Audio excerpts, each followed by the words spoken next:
നന്ദകുമാർ, എന്തൊക്കെയാ നന്ദകുമാരാ ഞാൻ കേൾക്കുന്നത്? ആർക്കാ പ്രോബ്ലംസ് ഇല്ലാത്തത്? പക്ഷേ അതിന്റെ പേരിൽ ഈ കേസിന് ഹാജരാകാരുന്നത് വലിയ തെറ്റായിപ്പോയി. എനിക്കൊന്നിനും ശ്രദ്ധിക്കാൻ പറ്റുന്നില്ല സാർ. ഇതൊന്നും കരിയറിനെ ബാധിക്കാതെ നോക്കണം. ആലോചിച്ച് വേണ്ടത് ചെയ്യേ.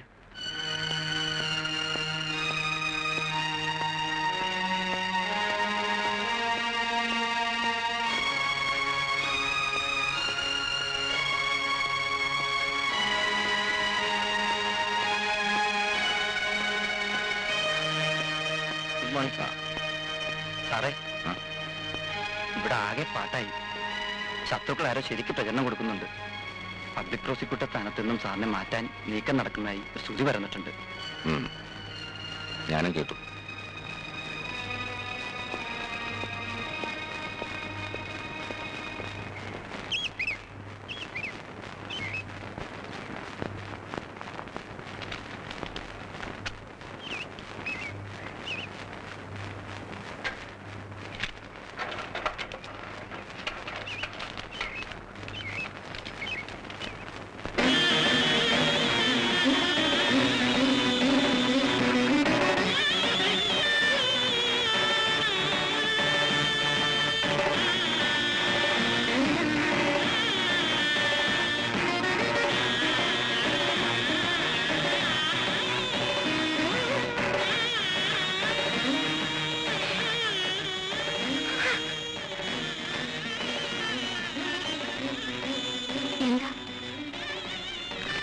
ഡൈവോഴ്സ് നോട്ടീസാ.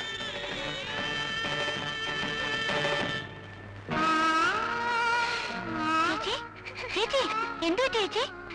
ചേച്ചി എന്തിനാ കരയുന്നേ?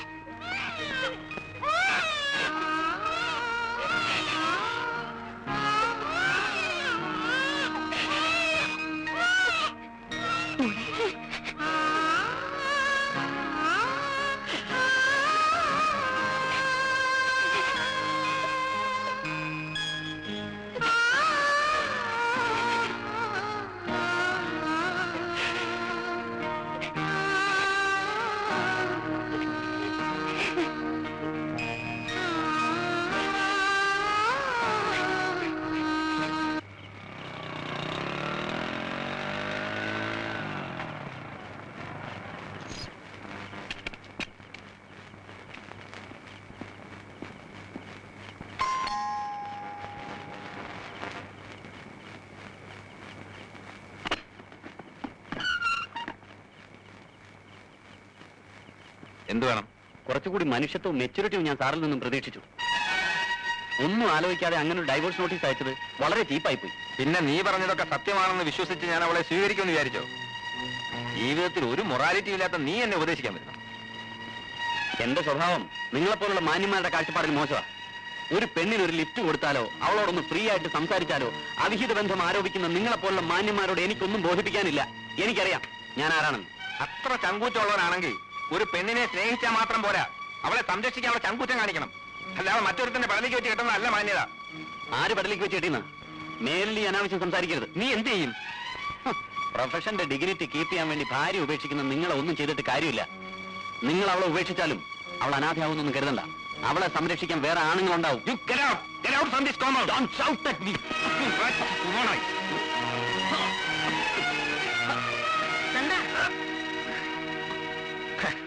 നീ ആദ്യം ഇത്രയൊക്കെ കാണിച്ചു വെച്ചിട്ട് വീട്ടിൽ കയറി അവന്റെ ഹുങ്ക് കണ്ടില്ലേ? കയറി പോകാനാ പറഞ്ഞത്.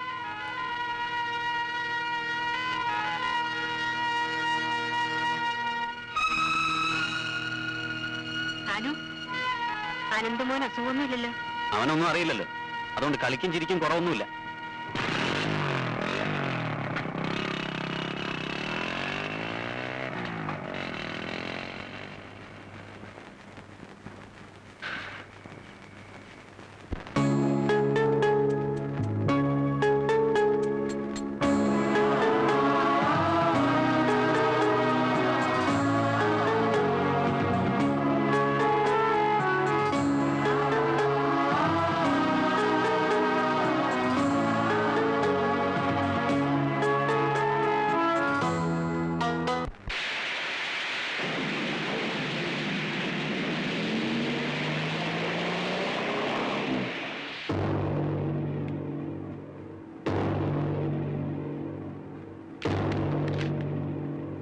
കേസ് നമ്പർ OPHMA 13/93, ഹർജിക്കാരൻ S. നന്ദകുമാർ, എതിർകക്ഷി ആതിര നായർ.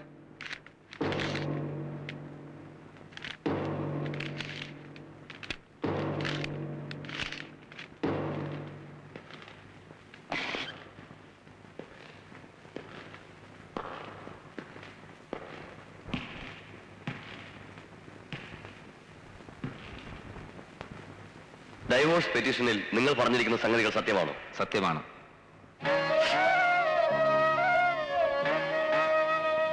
പരസ്പര വിശ്വാസമാണ് ദാമ്പത്യത്തിന്റെ അടിസ്ഥാനം. ആ വിശ്വാസം എനിക്ക് നഷ്ടപ്പെട്ടിരിക്കുന്നു. എന്റെ ഭാര്യയുടെ സ്വഭാവശുദ്ധിയിലും സത്യസന്ധതയിലും ഞാൻ സംശയാലുവാണ്. ഹർജിയോടൊപ്പം സമർപ്പിച്ചിട്ടുള്ള എന്റെ ഭാര്യ ആതിര നായരുടെ കൈപ്പടയിലുള്ള കത്ത് എന്റെ സംശയത്തെ സാധൂകരിക്കുന്നു. ഭർത്താവിനോട് സ്നേഹം ഭാവിക്കുകയും മറ്റൊരു പുരുഷനെ മനസ്സിൽ സൂക്ഷിക്കുകയും ചെയ്യുന്ന ഒരു സ്ത്രീയെ പവിത്രമായ ബന്ധം ആഗ്രഹിക്കുന്ന ഒരു പുരുഷനും ഉൾക്കൊള്ളാനാവില്ല. അതുകൊണ്ട് വിവാഹമോചനം അനുവദിച്ചു തരണമെന്ന് ബഹുമാനപ്പെട്ട കോടതിയോട് ഞാൻ അപേക്ഷിക്കുകയാണ്. എതിർകക്ഷിക്ക് എന്താണ് പറയാനുള്ളത്?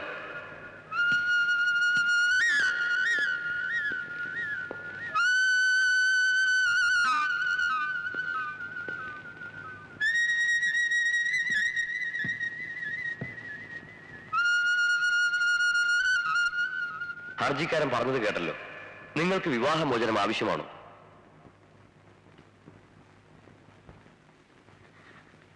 ഞാനങ്ങനെ ആവശ്യപ്പെട്ടിട്ടില്ല. എന്റെ ഭർത്താവിന് വേർപിരിയണമെന്ന് ആഗ്രഹമുണ്ടെങ്കിൽ ഞാനതിനെതിരല്ല. ഹർജിക്കാരൻ ഹാജരാക്കിയിരിക്കുന്ന കത്ത് നിങ്ങൾ എഴുതിയതാണോ? അതെ, പക്ഷേ അതിലെഴുതിയിരിക്കുന്ന ഒന്നും സത്യമല്ല.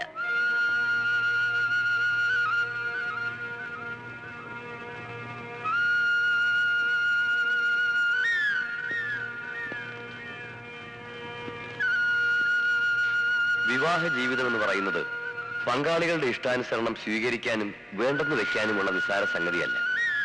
പരസ്പരം സംസാരിച്ച് മാനസികമായ അകൽച്ച ഒഴിവാക്കാനുള്ള സാധ്യത മുന്നിലുള്ളതുകൊണ്ട് ഒരു വീണ്ടും വിചാരത്തിനായി ഈ കോടതി 6 മാസത്തെ സമയം അനുവദിക്കുന്നു.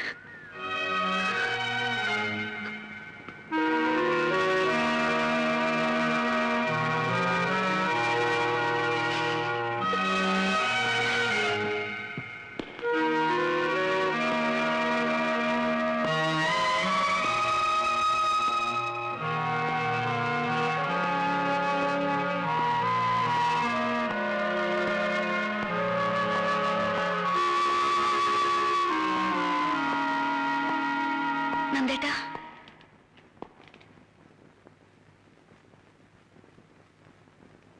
നന്ദേട്ടന്റെ വാദം കേൾക്കാൻ എന്നെ ഒന്ന് കോടതിയിൽ കൊണ്ടുവരണമെന്ന് ഞാൻ പലപ്പോഴും പറഞ്ഞിട്ടുണ്ട്. പക്ഷെ ഇങ്ങനെ വരേണ്ടി വരുമെന്ന് ഞാൻ ഓർത്തില്ല.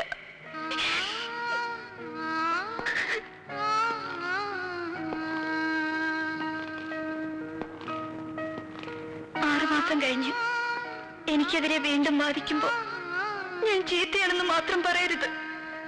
പൊരുത്തപ്പെട്ടു പോകാൻ പ്രയാസമായതുകൊണ്ട് പിരിയണമെന്ന് പറഞ്ഞാൽ മതി. ഞാനും അങ്ങനെ തന്നെ പറഞ്ഞോളാം. എല്ലാവരുടെയും മുന്നിൽ വെച്ച് ചെയ്യാത്ത കുറ്റത്തിന് എന്നെ അപമാനിക്കരുത്. അനന്തമും വലുതാവുമ്പോ അവനും ഞാൻ ചീത്തയാണെന്ന് കരുതിയ പിന്നെ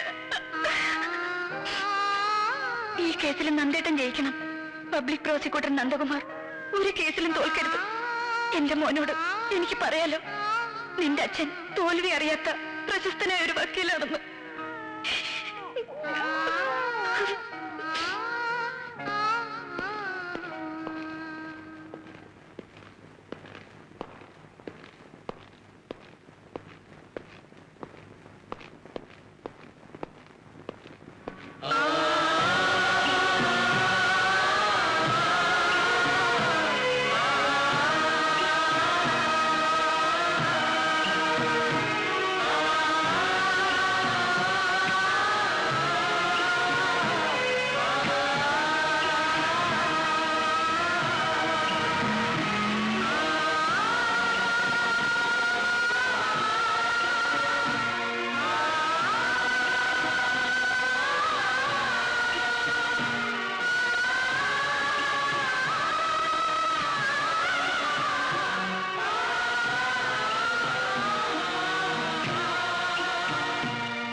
നന്ദേട്ടന്റെ വാദം കേൾക്കാൻ എന്നെ ഒന്ന് കോടതിയിൽ കൊണ്ടുവരണമെന്ന് ഞാൻ പലപ്പോഴും പറഞ്ഞിട്ടുണ്ട്.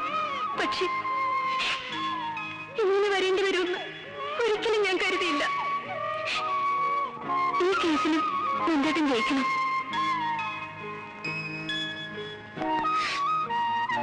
എന്റെ മോനോട് എനിക്ക് പറയാലോ, നിന്റെ അച്ഛൻ തോൽവി അറിയാത്ത ഒരു പ്രശസ്തനായ വക്കീലാണെന്ന്.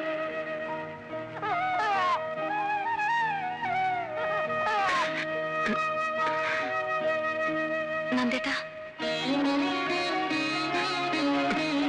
നന്ദേട്ടാ,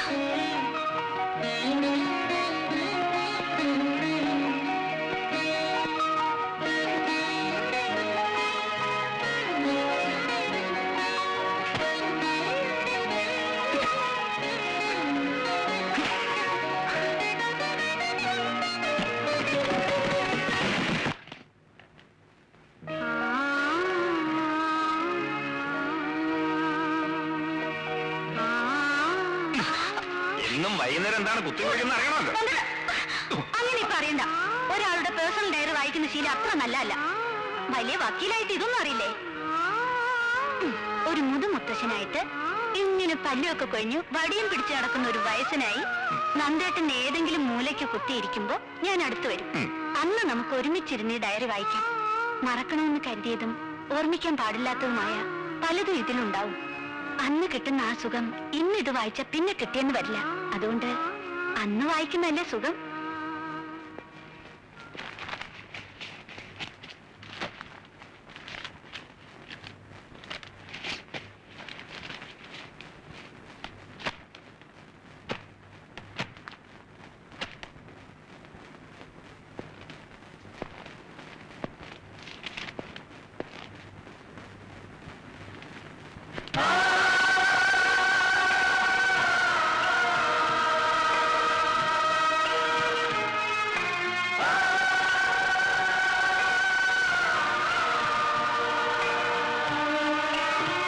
കുസൃത്തരങ്ങളൊക്കെ എഴുതി പിടിപ്പിച്ചിട്ടുണ്ടാവും.